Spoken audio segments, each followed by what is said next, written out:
Hi, my name is Sanjukta Basu. I gave you an introduction to who I am in the first video in this series. Let's get on with my online tutorials on women and gender studies. At the beginning, let me tell you how I am designing my tutorials. So I have based what I am going to tell you, the topics I have chosen based on two curriculum available online is Government of India's initiative called swayam.gov.in.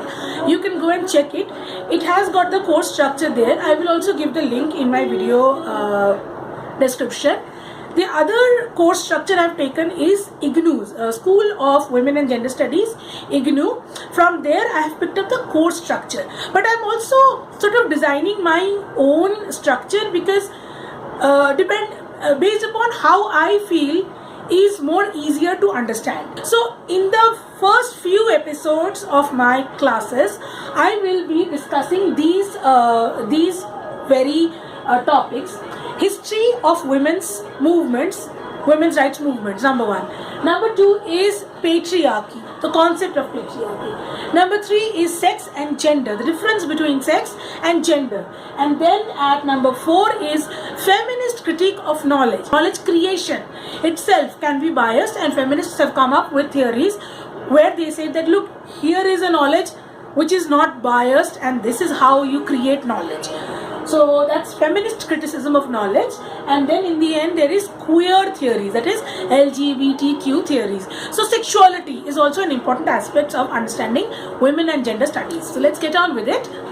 So let us begin with what is patriarchy.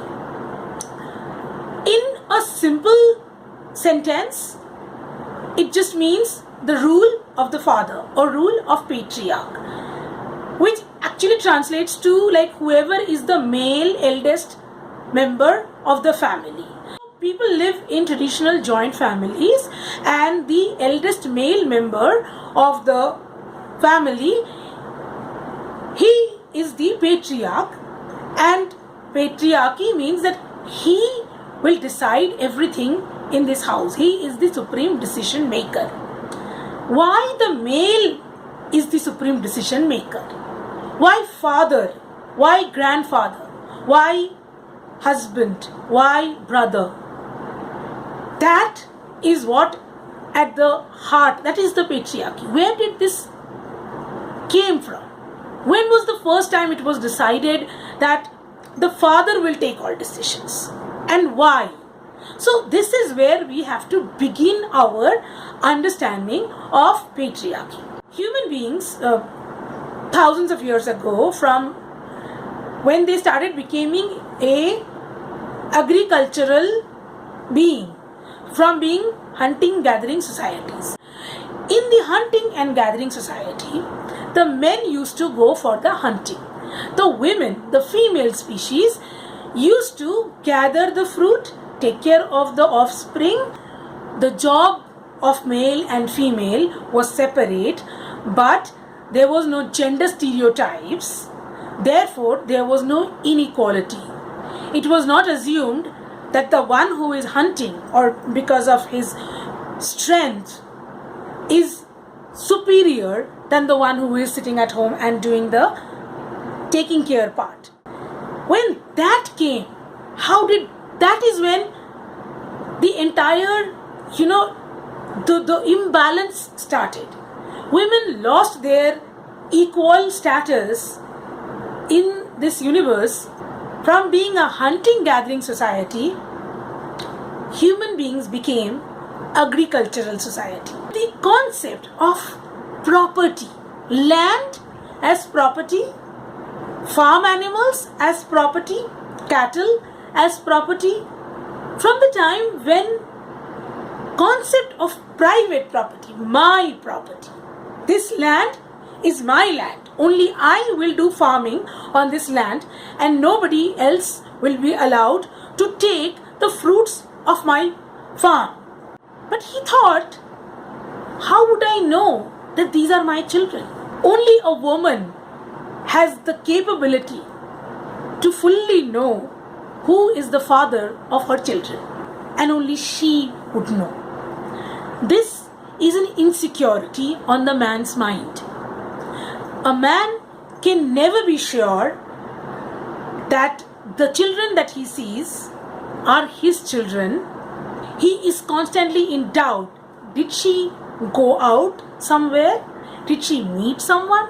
Did she cheat on me? So when concept of private property came, men wanted to be sure that the fruits of the farm should only go to his children, but he had no way of finding out who were his children unless he could physically control the movement of the woman and keep an eye on whom she was meeting and whom she was having sexual relations with or romantic relations with. He had to therefore control the woman, control her reproductive potential.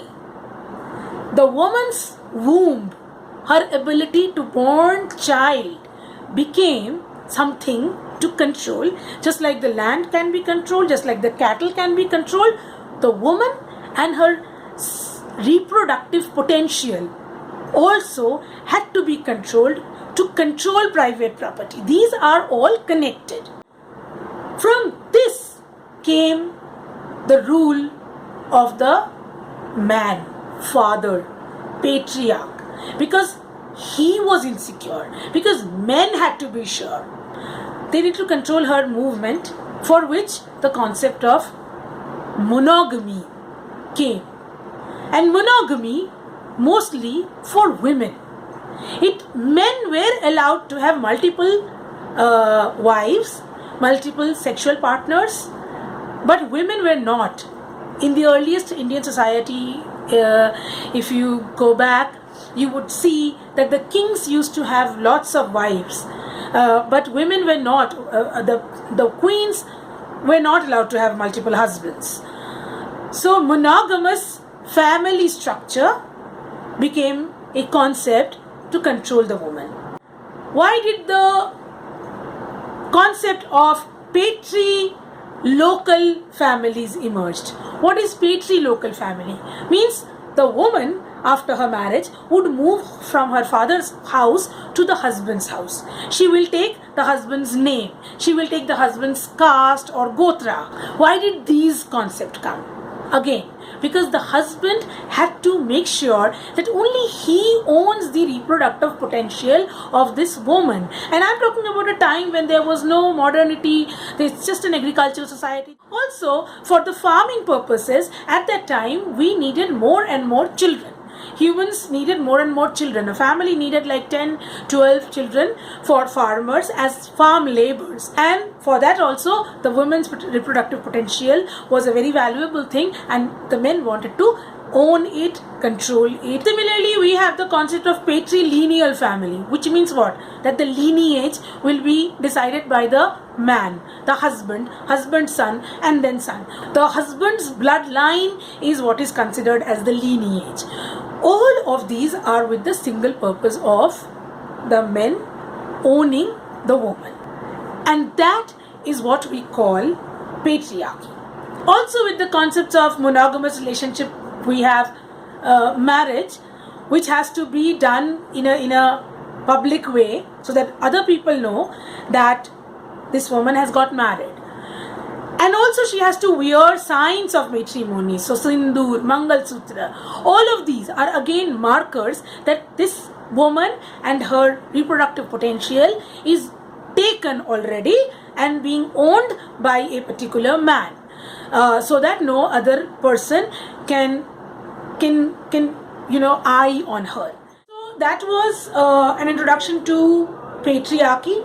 The concept of patriarchy should be read and understood with the difference between sex and gender. That is where we get gender stereotypes from. In my next video, I would be discussing the difference between sex and gender. I recommend 2 books for to understand patriarchy. Theorizing Patriarchy by Sylvia Wallaby, and Creation of Patriarchy by Gerda Lerner.